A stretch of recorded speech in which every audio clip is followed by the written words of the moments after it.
जय मसीह दोस्तों कई बार मसीह जीवन में ऐसा भी मोड़ आता है, ऐसा भी वक्त आता है कि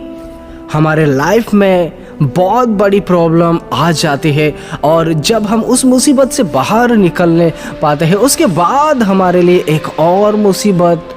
राह देख रही होती है। अगर हम भूल से उसमें से भी अगर बाहर निकलते हैं तो उसके बाद और एक ऐसा होते होते हमारे जीवन में कई बार ऐसी प्रॉब्लम्स आ जाती है जिससे कि एक मसीही व्यक्ति हार जाता है, टूट जाता है और यहाँ तक कि ऐसे भी स्थिति आती है उसके जीवन में कि वह मसीही के विरुद्ध में ही बहुत सारी ऐसी बातें सोचने लगता है कि क्या मैं ही एक ऐसा व्यक्ति हूँ जो कि प्रॉब्लम पे प्रॉब्लम, मुसीबत पे मुसीबत में फंसता ही रहता हूँ। और कई बार तो ऐसा भी होता है वचनों को ना जानने के कारण कई लोग जो है वह परमेश्वर से ही बहुत सारे ऐसे सवाल करते रहते हैं या फिर वह अपने आप में ऐसा सोचने लगते हैं कि शायद परमेश्वर मुझसे प्रेम नहीं करता। क्योंकि दोस्तों मुसीबत में फंसना तो आम बात है, प्रॉब्लम में फंसना यह आम बात है, परंतु जब प्रॉब्लम पे प्रॉब्लम, मुसीबत पर मुसीबत आती ही रहती है, ऐसे समयों में एक मसीही व्यक्ति को टिके रहना यही एक बहुत बड़ी चुनौती होती है। यह बात अलग है कि प्रॉब्लम ना आए, प्रॉब्लम तो आती ही है, परंतु जब हर बार प्रॉब्लम आते ही रहते हैं तो उस स्थिति में टिके रहना यह एक सच्चे मसीह की पहचान होती है। और दोस्तों ऐसे समयों में, ऐसे घटनाओं में या फिर ऐसी स्थिति में हर कोई मसीही व्यक्ति हार जाता है। उसका जो विश्वास है वह डगमगाने लगता है। यद्यपि वह व्यक्ति वचनों को जानता होता है, प्रार्थना भी कर रहा होता है, परंतु जब प्रॉब्लम पर प्रॉब्लम, मुसीबत पर मुसीबत जब आ पड़ती है एक मसीही व्यक्ति पर, तो कहीं ना कहीं उस जगह पर जो है एक मसीही व्यक्ति बहुत सारे ऐसे विचारों से, सोचों से या फिर उसका विश्वास जो है वह एक तरफ से देखा जाए तो टूटता हुआ नजर आता है परमेश्वर के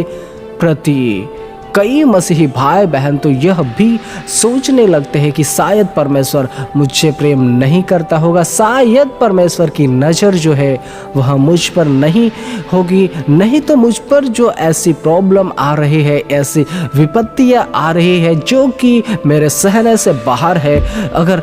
परमेश्वर को पता होता तो परमेश्वर मुझे निकालता। परंतु एक बात ध्यान दीजिएगा कि आपका और मेरा यह सोचना, एक तरफ से आपके साइड से आप यह सोचते होंगे या फिर मेरे साइड से मैं यह सोच सकता हूँ कि शायद परमेश्वर मुझ पर नहीं नज़र रख रहा है, शायद परमेश्वर आप पर नहीं नज़र रख रहा है, परमेश्वर मुझे शायद नज़रअंदाज कर रहा है। ऐसा मेरी और आपकी थिंकिंग हो सकती है, परंतु वचन हमें ऐसा नहीं सिखाता, क्योंकि परमेश्वर की नज़र जो है वह दिन रात एक उसके जन पर, जो भी व्यक्ति क्यों ना हो परमेश्वर का भय मानता हो, उसमें नया से नया भी पर्सन क्यों ना हो, उस पर भी परमेश्वर अपने दूतों की चौकी के लिए रख देता है और परमेश्वर साक्षात अपनी नज़रों को उस पर गढ़ाए रखता है। जो ना सोने वाला परमेश्वर रहता है वह परमेश्वर आप पर उसकी नज़र जरूर रहती है। और वचन भी मुझे और आपको सिखाता है कि धर्मी पर बहुत सारी विपत्तियाँ आती तो है, बहुत से वह विपत्तियों में भी फंसता है, परंतु परमेश्वर उन सारी विपत्तियों से उसे बाहर निकालने पाता है। दोस्तों आपके ऊपर और मुझ पर चाहे ढेरों परिस्थितियाँ आई होगी, यानी कि मैं और आप एक के बाद एक प्रॉब्लम में, यानी कि अगर हम एक प्रॉब्लम से बाहर निकलते हैं तो दूसरी प्रॉब्लम हमारे लिए राह देख रही होती है। अगर आप और मैं ऐसी प्रॉब्लम में फंसते ही रहते हैं तो मुझे और आपको घबराना नहीं है। परमेश्वर की दृष्टि आप पर है, मुझ पर है, इस बात को मुझे और आपको नहीं भूलना है।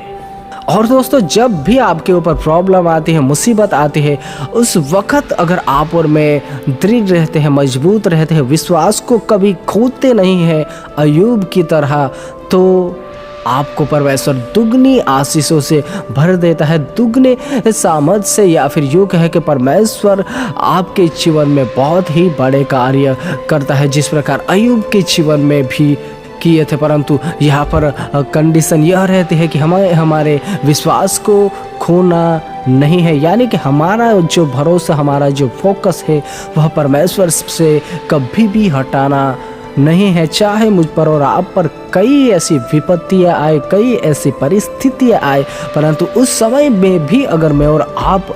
बने रहते हैं, परमेश्वर में डटे रहते हैं, डरते नहीं हैं और विश्वास को खास करके दोस्तों खोते नहीं हैं, तो यहाँ पर परमेश्वर आपको बहुत ही बड़ी आशीष देने जा रहा होता है। अगर आपके भी जीवन में ऐसा होता है कि एक के बाद एक ऐसी घटनाएं होती रहती है, तो दोस्तों आपको मैं तो यह कहता हूँ और आपको मजबूत बना रहा है परमेश्वर, यानी कि आपको ऐसे समय में, ऐसे वक्त में और भी वचनों को पढ़ना है और भी बाइबल स्टडी, प्रार्थना करनी है, जिससे कि आप उस स्थिति में, उस घड़ी में डगमगाने ना जाओ, यानी कि आप हारने ना पाओ और उस घड़ी में आप मजबूत एक योद्धा के समान खड़े रहने पाओ आत्मिक जीवन में, जिससे कि परमेश्वर आने वाले समय में आपको बहुत ही ऊंचे स्थान पर लेके जाए। यानी कि आप अगर आज के इस वर्तमान समय में आपके घरों में बहुत ही ऐसी तंगी हो रही होगी, यहाँ तक दोस्तों कि ऐसे भी घर होंगे कि जिन घरों में खाने की भी बहुत ही तंगी पड़ रही होगी, या फिर आपका जीवन बहुत ही बीमारियों से ग्रसित रहता होगा, या फिर आप दुष्ट आत्माओं के बंधन में बार बार फंस रहे होंगे। परंतु अगर आप एक विश्वासी है तो आपको उस स्थिति में भी वचनों को मनन करना है, वचनों को स्मरण करना है और वचनों पर जितना भी हो सके अध्ययन करना है, जिससे कि आपका विश्वास मजबूत होने पाए और आप एक खरे मसीही की पहचान उस समय में भी परमेश्वर के सामने रख सको। एक खरे मसीही की पहचान आप जाहिर करने पाओ लोगों के सामने और हरेक ऐसे विश्वासियों के सामने जो कि ये छोटी छोटी परेशानियों से दूर होने लगते हैं, या फिर डर जाते हैं, या फिर बहुत ही टेंशन चिंताओं में फंस जाते हैं, उनके लिए भी आप एक सच्चे मसीही के तौर पर एक गवाही ठहरने पाओ। क्योंकि दोस्तों एक सच्चा मसीही वह नहीं होता है कि जो डेली चर्च जाता है, प्रार्थना करता है, आराधना करता है, परंतु दोस्तों अगर हमारे ऊपर कोई भी प्रॉब्लम या फिर कोई भी समस्याएं आती है, तो उन समयों में भी मैं और आप अगर डटे रहते हैं, मैं और आप अगर बने रहते हैं, सच्चे मसीह की पहचान यही होते हैं कि आप चाहे कैसी भी स्थिति आए, कैसी भी प्रॉब्लम आए, कैसी भी घटनाएं आपके जीवन में घटे, परंतु फिर भी आपका भरोसा, आपका विश्वास जो परमेश्वर पर बना रहता है, तो इसी से आप पहचाने चाहते हो कि आप एक सच्चे मसीही हो दोस्तों। नहीं तो दोस्तों इस संसार में दिखावटी जीवन जीने वाले बहुत सारे मसीही भाई बहन हैं, जो कि जिनका कहना कुछ और रहता है और करते कुछ और है, उसका जीवन जो रहता है कुछ और संसार में जब वे जाते हैं तब, और जब चर्च आते हैं तब उनका जीवन अलग ही रहता है। ऐसे ढेरों मसीही भाई बहन आपको और मुझे मिलने पाएंगे, परंतु परमेश्वर सच्चे लोगों को देखता है। परमेश्वर जो वचनों के अनुसार खराई से चलते हैं उन्हें परमेश्वर खोजता है, उन्हीं से परमेश्वर प्रसन्न रहता है। इसलिए दोस्तों आपके और मेरे लाइफ में कोई भी परेशानी आए, कोई भी ऐसी घटना घटे, या फिर मैं और आप किसी भी प्रॉब्लम में, किसी भी बड़ी विपत्ति में भी क्यों ना फंसने पाए, तब भी मुझे और आपको डगमगाना नहीं है, यानी कि हमारे विश्वास को बनाए रखना है, मजबूताई से मुझे और आपको बने रहना है उस समय में भी, तब जाकर परमेश्वर मेरे और आपके साथ उस घड़ी में भी, उस स्थिति में भी रहता है, उस विपत्ति में भी परमेश्वर रहता है। अगर हमारा विश्वास डगमगाने ना पाता है तब, और उस समय जब हम उस समस्या से ग्रसित रहते हैं या फिर हम प्रॉब्लम में फंसे रहते हैं, उस समय में भी परमेश्वर हमारे साथ रहकर हमें उस सारे संकटों से बाहर निकालने पाता है और हमारी महिमा को भी परमेश्वर बढ़ाने पाता है। है, जिससे कि हम परमेश्वर के नाम को उठाए, जिससे कि हम परमेश्वर की महिमा को और बढ़ाते जाए। दोस्तों, परमेश्वर आप सभी के साथ रहे। सबको जय मसीह की।